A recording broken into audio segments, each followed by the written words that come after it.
Hey, all, Plowman here. So, representing Snot Rocket Inc., which, if you can't read it, there you go. Love this company. All right, so I finished reading. This is a trilogy, and mind you, this trilogy is as long as Lord of the Rings, if not longer. It's written by a wonderful gentleman named, I have no idea. I just say that. I'm sorry. He could be the worst person in the world. I don't know. I just read the books. He could be horrible. I can only speak to the books, so I don't know. Anyways, written by a guy named Joe Abercrombie. I assume he's a guy. If we fast forward in the future, maybe you'll be a girl. I don't know. Which I want to just say his name is awesome. And I've never purchased anything Abercrombie in my life at all. Whether it's the pants or the shirts at all. I just, the concept of buying Abercrombie is just never, even when I was like super fit, I was like, no, I don't want to rep Abercrombie. But I love his name. And I will say this, I found out about him because my wife and I love going to Barnes & Noble, and I love going to the fantasy section, and I saw his books, and I was like, oh my gosh, Abercrombie just like blazoned across the thing. So that caught my attention, and then the style of the books caught my attention, and then the name of the books was awesome, and just like everything about it was awesome. And I was incensed. I was like, cool, I want to check this out. This sounds interesting. So I waited for the first audiobook and I listened to it and I was like, OMG. And then I wanted the second book, but it was waiting on Libby because somebody else was reading it, or 15 people. So I got on Spotify and listened to a bit of it. And then Spotify was like, okay, you're done. You're cut off on this audiobook. And I was like, what is going on here? Right around that happened. It was available on Libby again. Listened to the crap out of that. And then the third one came through and listened to that. And I was like, boom, I finished it all. So part of me feels a little bad that I didn't do a book to book thing. And I'm sorry, but also not sorry.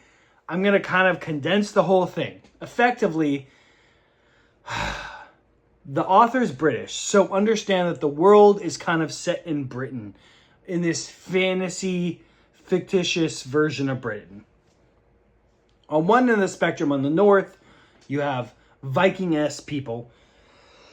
In the middle, you have different variants, but they're all kind of unified in this one thing known as the Union, which is not the most unique name, but whatever.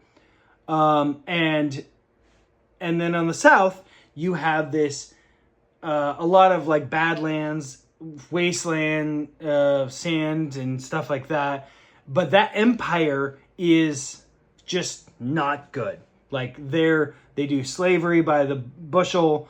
They have wizards and special people. They do this certain sort of magic where they eat people, like literally eat their flesh, and it grants them basically everlasting life and enhanced power. The southern people are not good. Northern people are like backwards because they just like killing people and they're northern. But, you know, whatever. And then on top of, in the north, they have these other, like, they call them spearheads or whatever. And they're just basically animals that just populate. Think of it like Warhammer 40k orcs, Warhammer orcs, or even Lord of the Rings orcs. They just propagate and whatever. Flatheads is what they're called. And they're problematic in themselves. So the north has that problem. The south has basically coagulated into this big empire thing, and they're very problematic. But in the middle, they're a union that it suffers from this like bureaucratic.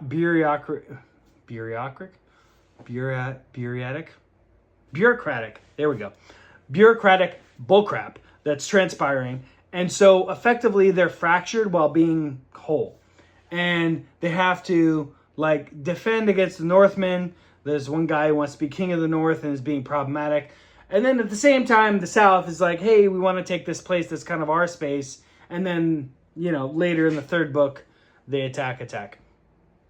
A little bit of a spoiler. But you have this beautiful world that this guy built. And it's hyper violent, hyper gross, hyper disgusting, hyper I don't want to say sensual. There is sexuality and sex in there, but it's not like a part of the story. It's just like it's a relevant point of the telling of the story.